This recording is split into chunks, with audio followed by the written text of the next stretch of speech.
First of all, just good morning to everybody. Appreciate everybody being here, and just want to start out by thanking everybody involved with the Citrus Bowl. It's been fantastic. Starting with Steve Hogan, just done a great job, obviously, for many years with this. And our host at the hotel, we've had Chris, Pat, and Susan do a great job, too, making everybody feel really at home and just having a great experience. And we certainly feel like it's a privilege to be here. Our guys are excited to play in another game. I think everybody feels that way. And to earn a bowl bid like the Citrus Bowl, just really proud of that. And again, feel very, very fortunate to be here and to play an opponent like Kentucky, who's just a highly competitive team, very successful, and been successful for quite some time. That's a big, big challenge for us, certainly. So, we got here last Sunday. Guys have had a great week overall, I think.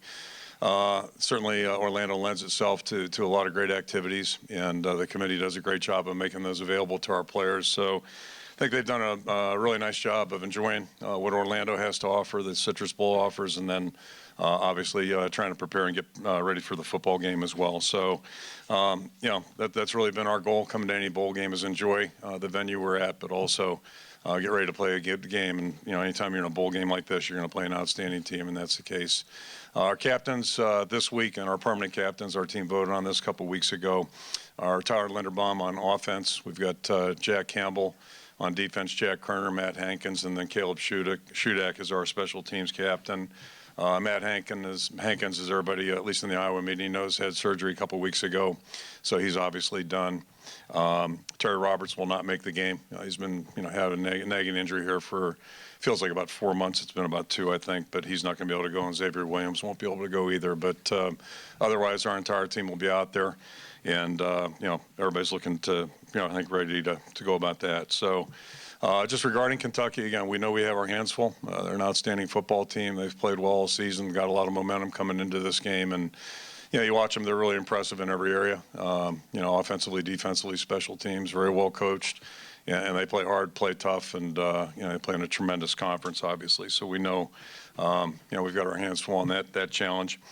And then, we have our last practice today, just like Kentucky. We'll both hit the field today for one last workout, and then kind of kick into a game day mode, if you will. So I think we're all eager for that. And, again, just I think the thing about bowls, they're just a great, great reward.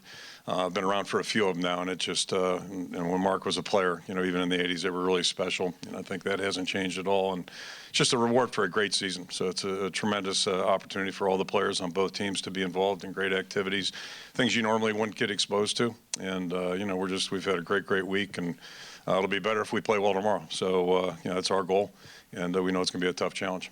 I'll throw it back. Thank you. Thank you. To piggyback a little bit on Coach Ferentz, thank you to Steve Hogan, everybody involved in the Florida Citrus Bowl, first class.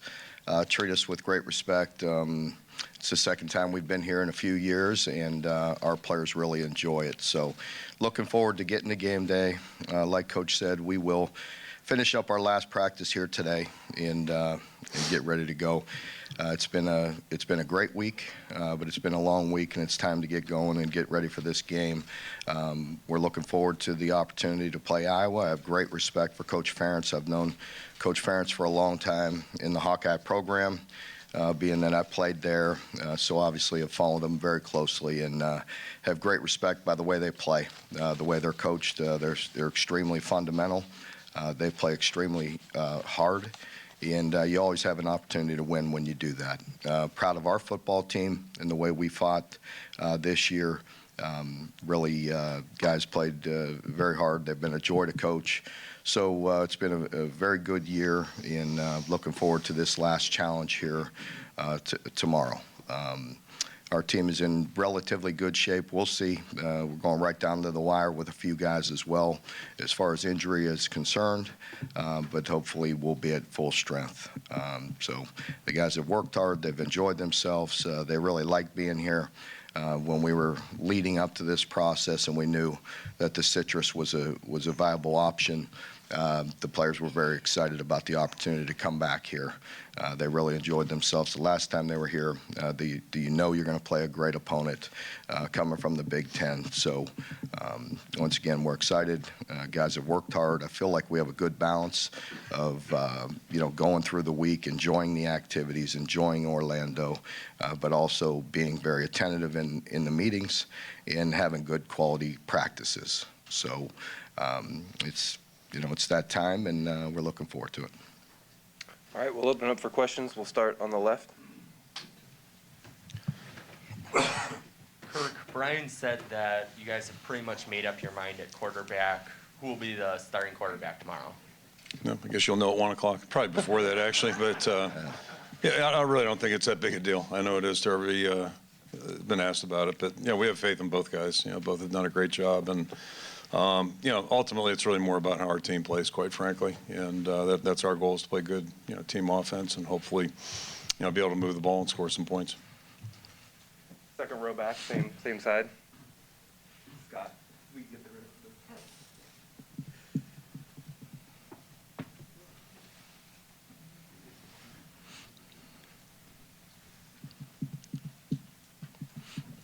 Hi, Scott Docterman from The Athletic.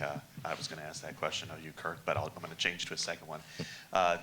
Without having Tyler Goodson, how do you plan to divide the carries, and what are kind of the advantages of the three backs who probably will see, whatever number you're going to plan to distribute?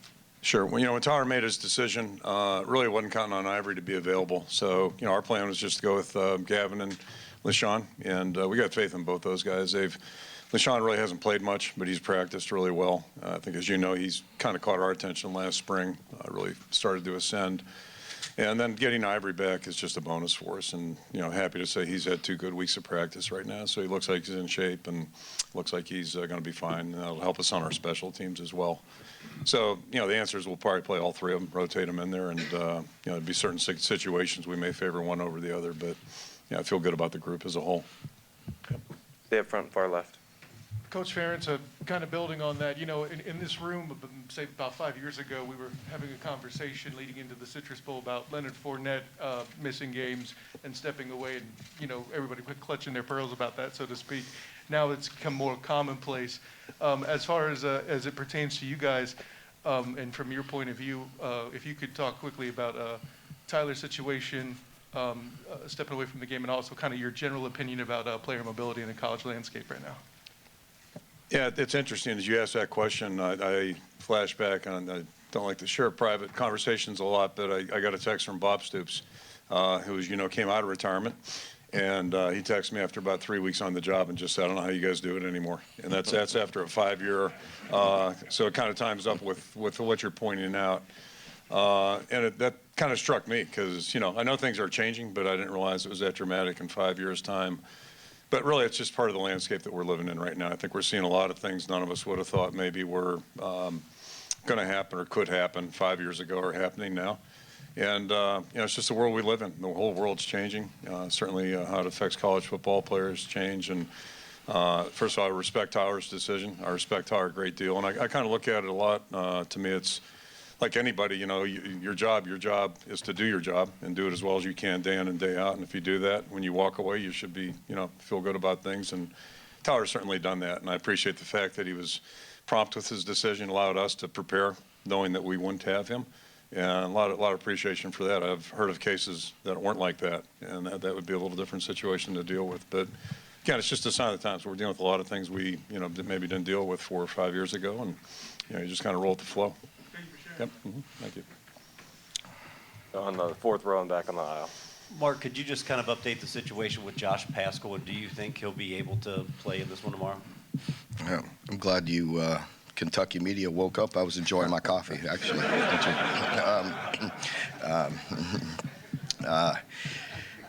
Josh is highly questionable. He really wants to play, but I don't feel like I could play him with a clear conscience. He's given us everything, just like Coach said. You talk about these guys laying it on the line for you every day for years. And Josh, you folks that cover Kentucky, you've heard me talk about it many times, but Josh is a guy that just absolutely empties his tank each and every practice, each and every game. He re-aggravated an injury and made it worse, actually, in the Louisville game. And then he had some other health issues that he couldn't travel with us. He just got down here a couple days ago, and to be honest with you, I think it's highly questionable for him to play. We're going to hop the aisle, stay on the same row on the right. Both of you guys, Coach Stoops, any favorite memory of Hayden Fry? And then Kirk, Yeah. Kirk, any favorite memory of Mark? Hayden Fry, well, we could tell you a few stories probably and get a kick out of him because he was such a beloved figure in Iowa for so long. Meant so much to my family. I think a memory that sticks out to me is the fact that Coach Fry, along with a few of his assistants, traveled to my father's funeral during the week when we're preparing to play Michigan. And at that point in time, just about every year, probably a lot like now, well, different sides, but at that point, it seemed like the winner of the Iowa-Michigan game had the upper hand to play in the Rose Bowl, a big football game, and he flew in that just to pay the respects to my mother and our family. It says an awful lot about him. He had a great impact on myself, my brothers, so many other players, and you see a lot of the characteristics that Hayden Fry started so many years ago still running with Coach Ferentz, and the way they run their organization, their first class, and everything they do. And so, it's a special place. I guess, the quick one I've shared is, we Hey, had let's three not go there, Stoopses. Coach. Three Stoops play for us, and so Mark was the last one in line, and when he was sitting in Bill Brazier's office, Bill was Hayden's longtime coordinator, defensive coordinator, an outstanding coach, outstanding man, and later in the meeting that day, he says, I had to keep telling myself that's a Stoops. I couldn't believe, we're recruiting this guy. Mark looked like he was 14 when he was coming out of high school, so. I wish I did now. And I saw the whole family down in Las Vegas when Bob was inducted in the Hall of Fame 3 weeks ago, whenever it was. And I was teasing, the oldest brother, Ron, is actually the youngest looking because he didn't get into college coaching. Right? Yeah, that's right, exactly. Yeah, He's the smartest one out of all of us. That's right. We'll stay on the right and go up to the front row.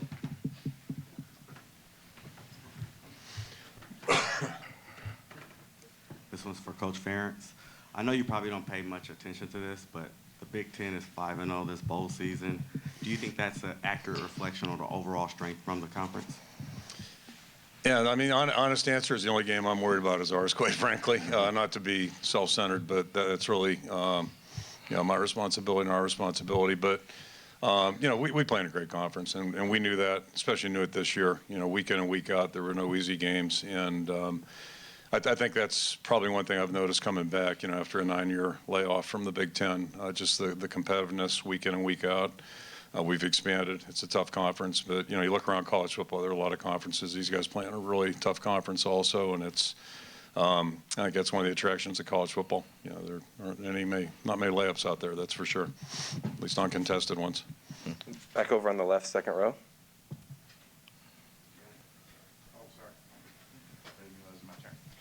Actually, I think this is true for both of you, but I'll start with Kirk. I know bowl games are very important to you, but I don't know if you're aware of this, but Iowa's never won 4 straight bowl games. You have an opportunity. Didn't know that. Thank you. You have an opportunity. Thanks for sharing that one. I know we've won 3 straight. I know that. Yeah. You have an opportunity to do that and say, what would that mean? And I'm pretty sure that's accurate for Kentucky as well, right? You're going for your 4th straight. That's correct. If you could speak to that as well, Mark. Thanks. Yeah, I think both of us just want to win. That's what you play for, and that's ultimately what you compete for. And it's not everything, but it makes a hell of a big difference. And my wife observed that about 35 or 38 years ago. It really gets down to that. And I think our goal is just to play as hard as we can, play as well as we can, and then you let the chips fall where they may. And it's that. I'll throw a stat back at you. I think this is correct. We've been dogs in all but 2. Is that correct? And whatever it's been, 19 bowls, 18 bowls. So. Just seems to be the world we live in, but we'll see what we can do. Don't take my role. That's usually us. So we like to feel the same way, but no, just the same thing Coach said. We're really worried about this year. Proud of this team and the way we fought this season, and I think it's important to all teams. I mean, you go to these bowls, you want to enjoy them, you find that balance, but ultimately, as I tell our players, the greatest memory they'll have is post game if you win. Collecting that trophy is important. So that's what we're playing for. Staying on the left, over on the far side. Yeah, actually, a question for both coaches. Both programs have outstanding offensive lines, kind of mainstay of the programs. In your opinion, what's the difference between a good offensive line and a really great offensive line? I'll let you take a look. You're the expert on O-line play, but I will say for us, I've always felt that way, really going back to my college days. One thing about the offensive line is they kind of set the tone for your team. First of all, there's a large group of them. There's 15, 16, 17, 18 large men walking around all the time, and just with their attitude, their persona, the way they carry themselves, the attitude, the toughness that they carry kind of sets the tone for your team. So it's extremely important. Both leagues are a line of scrimmage league. You need to be good on both sides of the line of scrimmage, and it kind of starts there. So we've been fortunate, and I can remember Coach all the way back to him being a position coach the time I was there, and he kind of set the tone at the University of Iowa a long, long time ago. I will not date him on that, but it was a long time ago, and he did a great job with offensive line play, and we're proud to carry that tradition at Kentucky. We always want to be better, but you got to be big, you got to be physical, and that's certainly Iowa, and that's certainly something at Kentucky we're trying to be. Yeah, I'd echo that. It gives you a chance to win, and that and playing good defense and good special teams give you a chance to win any game and complement Kentucky's line. And there is a difference right now. We're not as veteran as we'd like to be. We have as good a center as there's in the country, although they've got an outstanding center as well. And then we were a little bit. We had a tough year outside of that, just in terms of we had a couple of guys, veteran players that were injured. So we played a lot of young guys this year, but we're 13 games into it now. We should be better. We should be more developed than we were back in September, and I think I've seen progress each and every day of practice with our group, and hopefully that'll show tomorrow. It's going to need to if we're going to have a chance in this game. Going all the way to the back on the aisle. Both coaches, this is Melissa Thomas with Florida National News. So my question for both of you is, given the turbulent year that was 2021, obviously a lot of these bowl games, it's usually the seniors that are playing.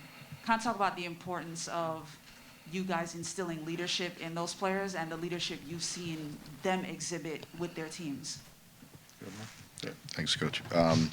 It's extremely important. Leadership, neither team would be here without the leadership provided by our seniors in what goes on in our program.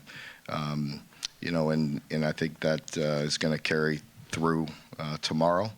Again, finding that balance of coming here, enjoying yourself, but when you step on the practice field, when you step into meetings, being locked in to win the football game, I think it's extremely important. Once again, to the folks here, they put on a first-class bowl game. They expect a good game, and we certainly feel that obligation and look forward to the challenge. Leadership, if you're going to have a good football team and nobody makes it to this bowl game without having a good team, this is such a prestigious bowl, you have to have leadership, and the best leadership comes from within. We do so much as coaches, set the tone, all that type of thing, that, when the players are the ones that, they play the game and they dictate the tempo of things in our building, on the field, but most importantly away from the building. And we've got a fairly young team. It really jumped out at me last spring, especially you look at the pandemic. We had 70 guys that had never been through a spring practice that were out there on the field, 70 out of 100. But our leaders, our upperclassmen, have been really good, and that's given us a chance to have a successful year.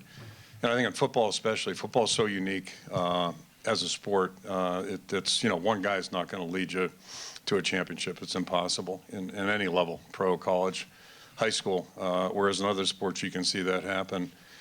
And, we only get, 12, 13, 14 opportunities a year. We don't play 20 games or 30 games, 40 games. So it's more about the preparation. It's more about the day-to-day. And I think that's, where the concept of teamwork and leadership, chemistry amongst each other, that's what determines the success of a team. And like I said, neither team would be here right now if they didn't have those characteristics, ingrained in the program. So, it's a real compliment to the players involved on both sides. Going back over to the left. Coach Ferentz, how do you talk to your team about getting the bad taste out of their mouth from the Big Ten championship and focusing on all the great things you did this year? I mean, that was our single message, and I repeated the same message twice, 2 separate meetings. Immediately following, our guys took a little break. We played on a Saturday. We met, I think, Tuesday morning, then circled back that weekend. And, first thing, it's like anything. It's like in season as well. You put it behind you, you learn from it.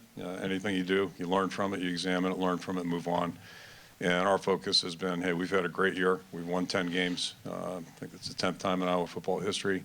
Teams won 10 games and got an opportunity to win 11. So let's focus on that. We have a good team. We have great guys. Let's move forward. Put it behind us. And it's kind of like a corner that gets beat or an offensive tackle when everybody knows, who was that guy that got beat for the sack or the touchdown. You got to keep playing. So that's what we're going to do. And our focus is straight ahead. Outlook is always forward, Dave. Dwight Eisenhower, right? That's where it is. We're going over onto the right, second row. This is for both of you, if you would.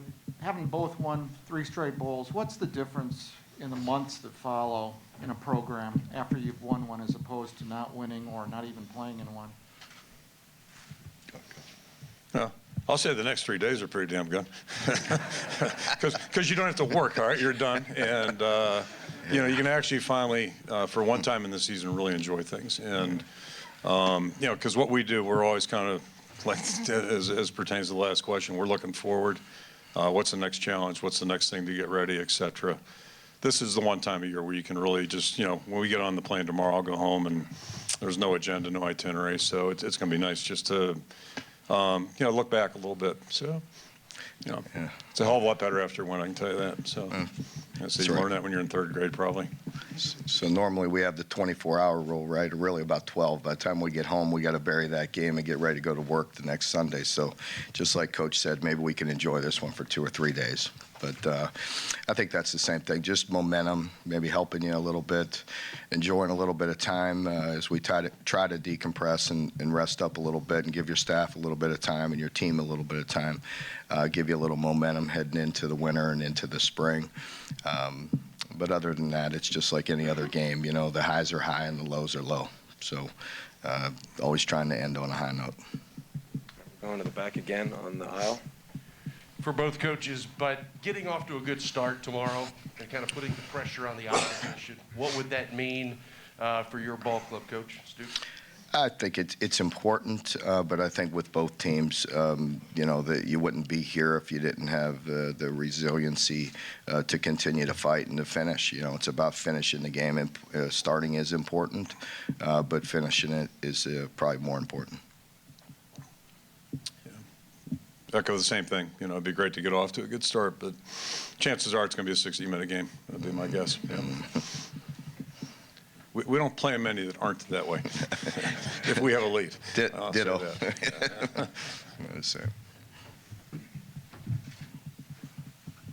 On the right. Mark, you've talked a lot about the transfer portal and just the realities of roster turnover. How important was it for you to let those guys who may already be in the portal still play and make this trip? It seems like several of those guys are here with you. Yeah, I thought it was important. Those guys helped us get here. They've worked extremely hard. They've been valuable members of our football team since they arrived on campus. If they wouldn't have been, they wouldn't be at this bowl game. So they're, as long as they're completely positive, working extremely hard, they deserve the opportunity to come here and enjoy some of this experience. Sometimes now in this new world we're in, it's mutual. You have hard conversations with guys. You give them the reality of what the situation is, and they make choices. So, I'm glad they're here. All the guys have worked extremely hard, and we want to help them land on their feet with a new opportunity. Up one row on the right in the blue. Coach Stoops, we often talk about these moments where it's more than a game, and I think we got that earlier this month with Iowa, donating to the tornado relief funds. when you heard that that was going to happen, what went through your mind? And knowing it was your alma mater, what does that mean to you? What does that say about Iowa football and the university itself? Well, first of all, it really didn't surprise me. Really to take time during that moment said a lot about Coach Ferentz, his wife Mary, the entire program, the entire state. Certainly with Coach and I, when that tornado hit, we were probably at the peak of being busy. The season is difficult, but the way this calendar falls right now, we're extremely busy during that time of year. And that tornado was so close to myself, and you have a tendency to get so wrapped up in what you're doing that you need to step out of that box and take a look at what's going on.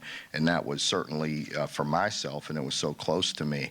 But to have Coach reach out and do that, and people throughout the state, just says a lot about Iowa. It says a lot about Coach. It says a lot about Iowa football. It says a lot about the state, and it was greatly appreciated. Up one row on the right.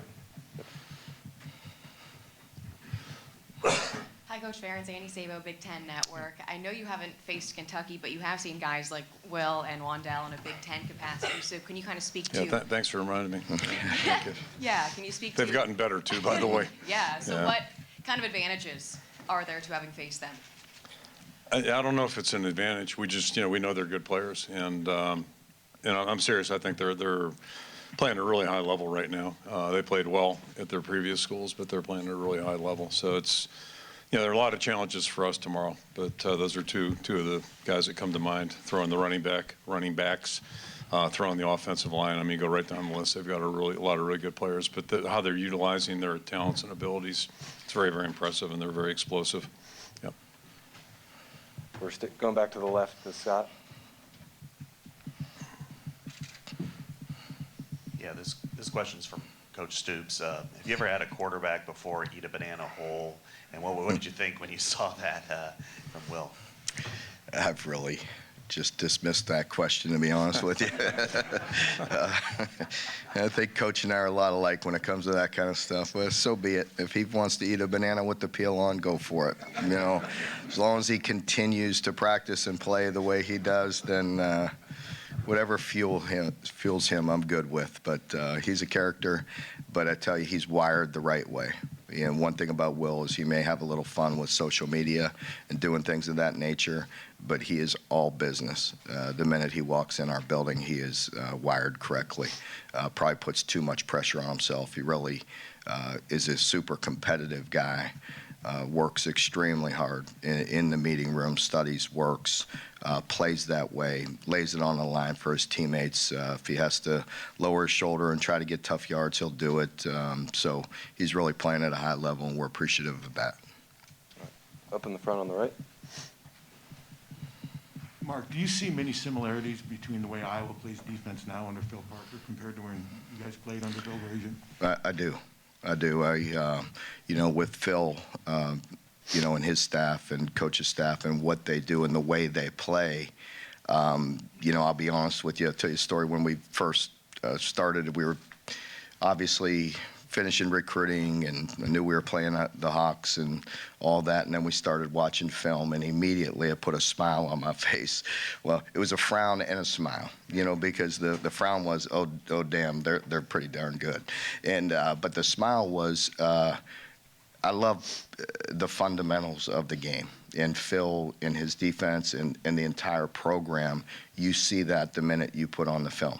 So for me to go back and haven't competed against the Hawks in a long time, but seeing the black and gold and seeing the way they play fundamentally, just you have an appreciation as a coach. The greatest compliment you could give any coach is to put on that screen and you see the way they play.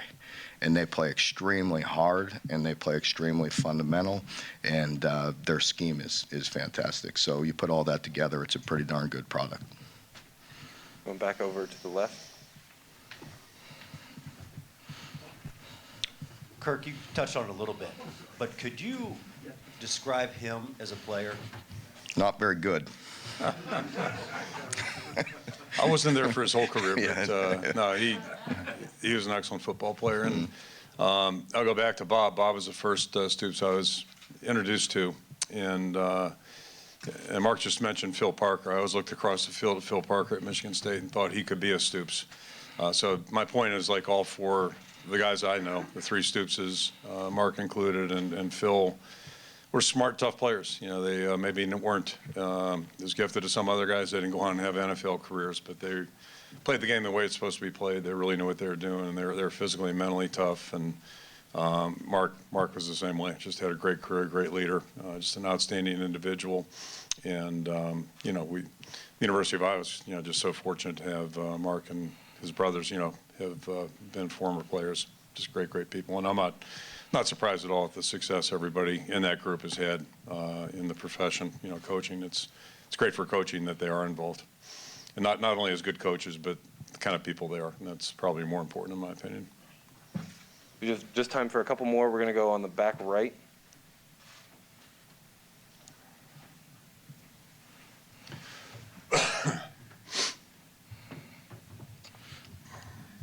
Mark, I think this is your sixth straight bowl game at Kentucky. And, Bo, I'm Dick Gabriel of the UK Radio Network.